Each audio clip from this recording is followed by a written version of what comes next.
자, 이번 시간에는 소화 난이도 등급, 다시 말해서 제조소, 위험물 제조소 등에 대해서 소화 난이도 등급을 구분하는데, 당연히 1등급이라고 하는 것은 가장 불을 끄기 어려운 제조소 등에 해당이 되겠죠. 그래서 이제 시험에서는 주로 이제 소화 난이도 등급 1에 대해서 주로 많이 나오는 편이고, 그건 이제 뒤에서 또 설명을 드리겠지만 소화 난이도 3등급에 대한 부분이 또 자주 나오는 것들이 몇 가지가 있습니다. 자, 우선 소화 난이도 등급 1에 해당하는 제조소가 뭔지 그것부터 먼저 알아둬야 돼요. 그래서 보통 제조소하고 일반 취급소는 같이 간다고 생각하시면 됩니다. 우리가 예전에 소요단위 계산할 때도 마찬가지였죠.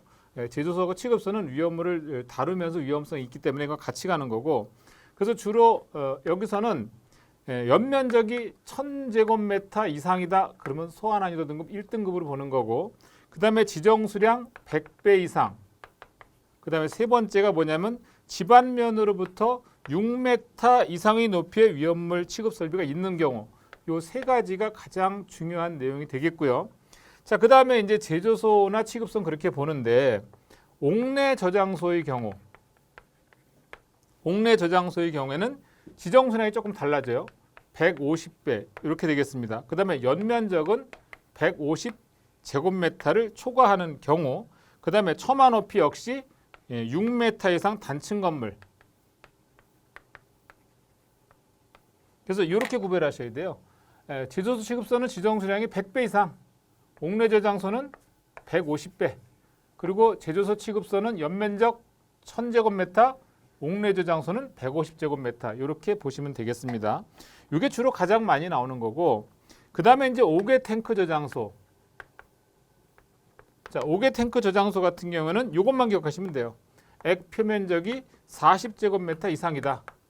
이런 경우가 이제 1등급에 해당이 되는 거고, 그 외에 집안면으로부터 탱크 옆판 상단까지 높이가 6m 이상 뭐 이런 것들도 있는데, 일단 여기서는 액 표면적이 40제곱미터 이상이다. 이 정도 기억하시도록 합니다. 역시 옥내 탱크, 당연히 옥내 탱크나 5개 탱크 같은 경우에는 기름 저장할 때 보통 이제 인화성 액체를 저장하는 경우로 보기 때문에 이것도 역시 탱크니까 40제곱미터 이상이다 그러면 이건 일단 소화 난이도 등급 1등급으로 보는 겁니다. 자, 그 외에 기억할 점. 자, 5개 저장소 있죠? 자, 5개 저장소는 야외에 저장하는 경우인데, 여기에서 기억해야 될 점은 뭐냐면 덩어리 상태 유황. 덩어리 상태 유황인 경우에는, 이 경우에는 경계 표시 내부 면적이 100제곱미터 이상이다. 이렇게 되면 소화 난이도 등급 1등급으로 본다는 얘기예요. 자, 안반 탱크 저장소, 이것도 역시 액표 면적 40제곱미터. 그러니까 지금 탱크 같은 경우는 전부 다 40제곱미터 이상으로 보면 된다는 얘기고, 그래서 안반 탱크도 같이 보는 거죠. 안반 탱크도 40제곱미터 이상. 자, 여기서 이송 취급소는 그런 구별이 없어요. 이송 취급소는 무조건 전부 다 소화 난이도 등급 1등급에 해당이 된다고 보시면 되겠습니다. 자, 이와 같은 소화 난이도 등급 1등급에 해당하는 제조소 등을 우리가 살펴봤고, 이 중에서 이제 그렇다면 얘들한테 설치해야 되는 소화 설비는 뭐가 있느냐? 이게 이제 좀 관건이죠. 어떤 소화 설비가 되느냐는 얘기죠.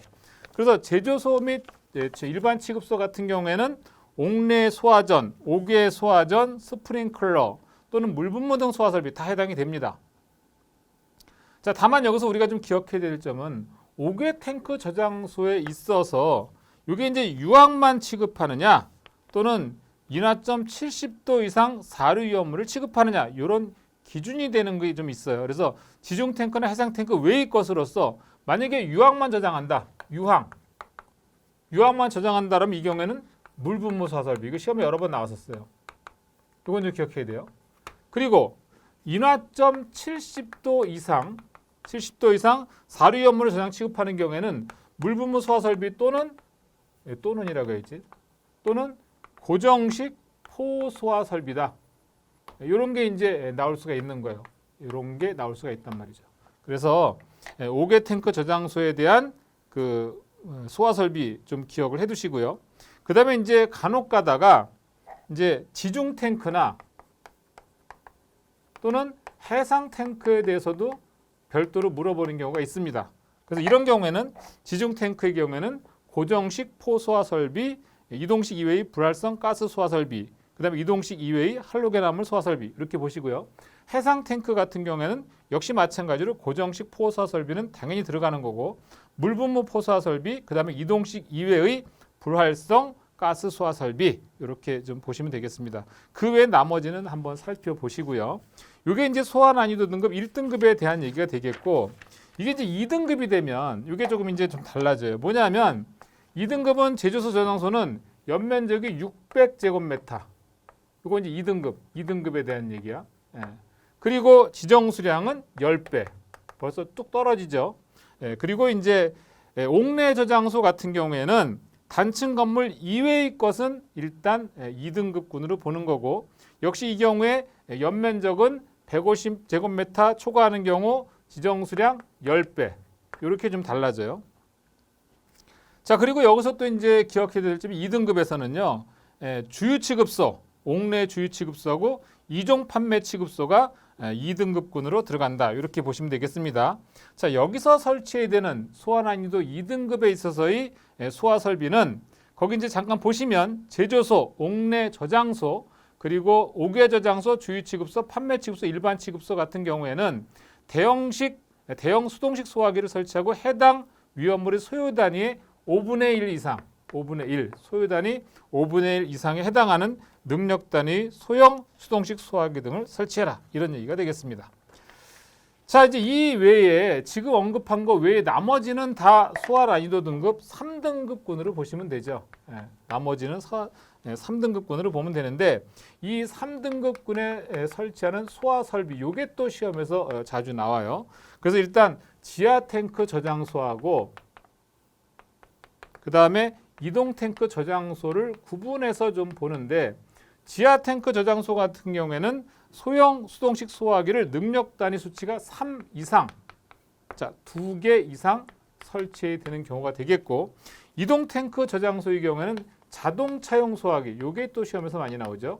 자, 자동차용 소화기는 우선 무상의 강화액, 요게 8리터 이상이라는 얘기예요. 이런 게 이제 시험에서 나옵니다. 자, 무상의 강화액은 얼마 이상 비치해야 되느냐 이런 거죠. 그리고 이산화탄소 소화기 같은 경우에는 3.2kg 이상. 역시 이런 경우에 이 수치가 시험에서 나올 수 있다는 얘기입니다. 그 외에 할로겐 화합물 소화 약제가 있고요. 그 다음에 소화 분말 같은 경우에는 3.3kg 이상이 되겠습니다. 이렇게. 이게 이제 자동차용 소화기에 해당되는 거고, 그 다음에 마른 모래 또는 마른 모래나 팽창질석 또는 팽창진주암 이런 경우에는 그래서 마른 모래는 어느 정도 가지고 있어야 되느냐? 자, 마른 모래는 150리터 이상, 그리고 팽창질석, 팽창진주암은 640리터 이상 이렇게 되겠습니다. 그런데 이 중에서 사실 소화 난이도 등급 3등급에 대한 소화 설비는요. 요게 많이 나와요. 무상 강화액 8리터 이상, CO2 3.2kg 이상, 소화분말 3.3kg 이상. 이 정도 보시면 아마 여기 소화 난이도 등급 3등급에 관련된 소화 설비 문제는 거의 대부분 여기서 출제가 됐다고 보시면 되겠습니다.